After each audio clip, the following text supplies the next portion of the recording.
প্রতিদিনের পুঁজিবাজারে সবাইকে স্বাগত জানাচ্ছি। আমি জাকির হোসাইন। সপ্তাহের চতুর্থ কার্যদিবসে ঢাকা স্টক এক্সচেঞ্জে সূচকের মিশ্র প্রতিক্রিয়ার মধ্য দিয়ে শেষ হয়েছে লেনদেন। বেশিরভাগ প্রতিষ্ঠানের শেয়ার দর পতনের পাশাপাশি গত দিনের তুলনায় কমেছে লেনদেন। বুধবার ডিএসইর লেনদেন শেষে প্রধান সূচক ডিএসইএক্স 4.9 পয়েন্ট কমে অবস্থান করছে 5022 পয়েন্টে।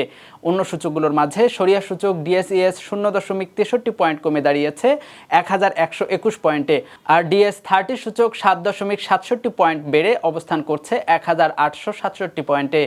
এদিন ডিএসইতে মোট 300,61,00,000 টাকার শেয়ার ও ইউনিট লেনদেন হয়েছে। গত কার্যদিবসে লেনদেন হয়েছিল 340,28,00,000 টাকার।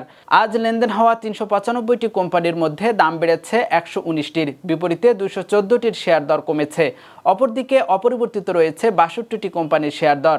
ডিএসইতে আজ লেনদেনের শীর্ষে উঠে এসেছে সাজিবাজার পাওয়ার। শীর্ষ তালিকায় আরও উঠে এসেছে Bangladesh Shipping Corporation, Shinepukur Ceramics, Alif Industries, BRAC Bank, Fine Foods, Uttara Bank, Beximco Pharmaceuticals এবং শাহজালাল ইসলামী ব্যাংক।